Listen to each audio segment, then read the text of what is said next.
Hunting has not been good this year. I've This is funny. I've made like 8 intro videos now and have no footage to really show anybody. So I'm just gonna keep doing an intro video. Then hopefully I can kill a deer, and then I can attach the intro video for that appropriate day to the deer killing video. We'll see what happens. But yeah, No Shave November started. Growing the beard back. Maybe that's why I haven't killed anything. You haven't killed a buck. No beard. We'll see. But it's 52 degrees right now. No wind. Well, light, very light wind. It's been terrible. Hardly seeing shit. Very sporadic. I've seen maybe 3 bucks all season in person. I got a big boy behind me hiding in the corn. I've been messing with him, trying to get him to come out. Last week I had him come out at about 80 yards. I literally stopped paying attention for maybe 30 goddamn seconds, and he comes out about 80 yards away, and I look over, and I'm moving in the tree stand. I stood up to stretch and all that, and I'm looking down at my feet. And I look over at 80 yards to my left, and there he is, standing in the field. 80 yards away, right along the hedgerow. He was coming right to me. But yeah. It sucks. And he busted me. He didn't run away. He walked away really slowly, but been out a few times since. No matter what I do, I can't call him back out of that corn. I don't know if he's going to come by that stand again, and if he does, he's probably going to look up every time. My only chance is to really soak the ground in doe estrus. And if he keeps his nose down, he might come over to me if he's distracted. Now that especially that it's rut time. So, but yeah, this late in the season, I'll shoot almost anything. I mean, I don't want to shoot a small buck unless it's like the last week of bow, but I'm gonna try to still get him out of there. I'll shoot a doe if they get in front of me. Hopefully, if I shoot a doe, I can shoot her early and I keep sitting and get my buck. We'll see what happens. That's never happened before. I've never doubled down in one day, so keep her tuned.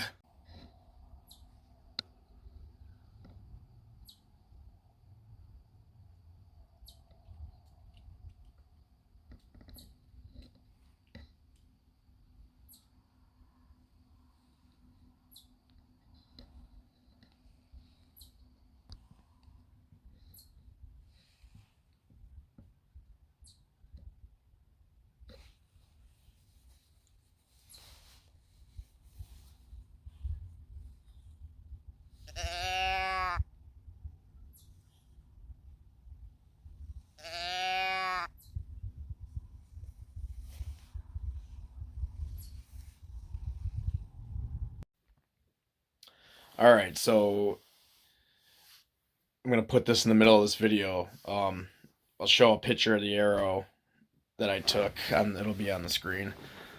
So right around, I learned. Now sometimes when I've been bow hunting now for I don't know, 10 years maybe, something like that. Anyways, um, you sometimes you still make stupid ass mistakes. Um, Fortunately, my biggest mistakes while bow hunting have been on 2 does. I've never successfully retrieved a doe I've shot with the bow. I've now made 2 bad shots on does that I probably shouldn't even have taken. Oh yeah, I did lose my biggest buck I ever shot, but I retrieved the other like 6 or 7 bucks that I have shot with the bow, and I retrieved those. But yeah, so last night, it's around last light, probably 2 minutes left to shoot, and I hate it. The new law that they started last year, or whatever, it's stupid because I'll never shoot that late again. I couldn't see, but right about 2 minutes left, I had 2 does run through the hedgerow, to my east, from my east, sorry, to the east. They ran through the hedgerow, headed towards me, headed west, so they were in front of me. And the one kind of ran off and skimpered away, and then the other one walked slow and walked right in front of me at probably about 40, 45 yards maybe. But I went to go get my rangefinder out to range her, and the battery died on me.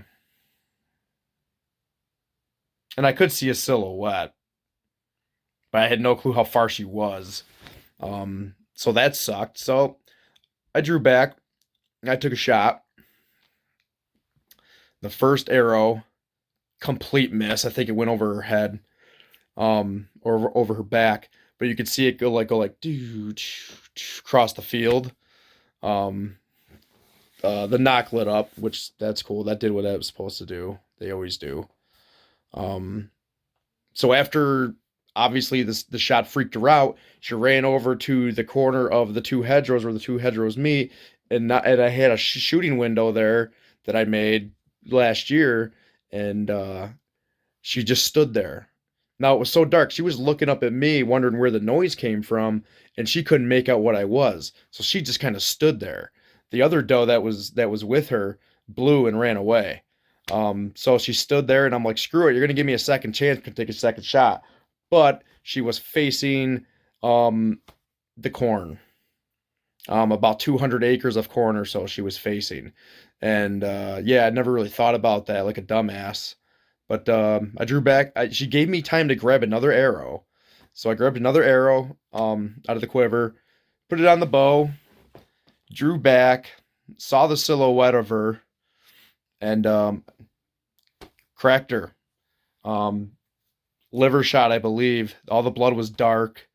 But so when I found the arrow, I wasn't sure if it was liver or what it was, but I smelled it and everything, and I'm just like, yeah. I was like, oh, it doesn't smell like stomach, but the blood is dark.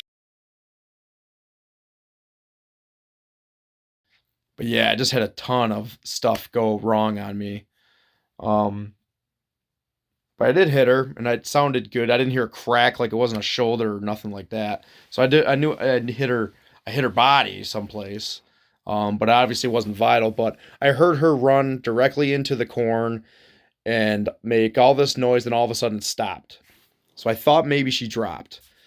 But here's my other problem I had. I had coyotes everywhere. They were to the north of me, east, southwest, every direction. You could hear them howling, and they were getting closer and closer. And I heard a bunch behind me in the corn also. So I'm going, well, it's a liver shot, but there's coyotes everywhere. So I made the decision to get down and try to find her. Let me tell you, I didn't have much thicket and stuff to go through before I knew I had to go into the corn where she went, and it took me a while to find blood. It was not easy. It stopped a lot. Then I'd have to walk around a little bit, find footprints, all this stuff. I'm a pretty decent tracker. I'll pat myself on the back for that. I've had to deal with that quite a bit. Um, so I mean, I'm just going through this corn. Then I go through a creek bed. I go through a thicket. I'm hearing animals all around me in the corn. I'm hearing coyotes everywhere.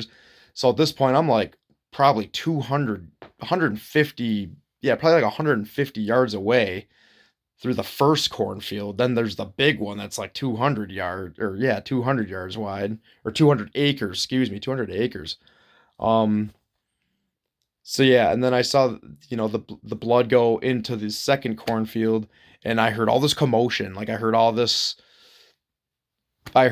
the yotes barking probably 150 yards away from me and all this stuff, and I could hear the sound of a deer, like, like making deer noises, and I'm just like, yep, they got her. Pretty sure they got her. But yeah, what a walk it was. It was an exhausting, nasty, sweaty ass experience, and different experience being out there at night walking through corn and everything else with all the animals out there. And yeah, I had to cut my losses. Um, it happens. It's just part of hunting. At least it wasn't a big buck. I definitely would have even gone to try to like find, the rack the next day, even if I knew that he was dead. But that's just hunting for you. Keep her tuned. I will be hunting um, for 4 days straight coming up soon. So I'll be out there for that. I might be filming more with the GoPro because I'm going to be sitting in unfamiliar places to try to get some of these bigger bucks that are out there, and they don't have the camera arm and everything else. So keep her tuned, folks. I think it's getting more interesting.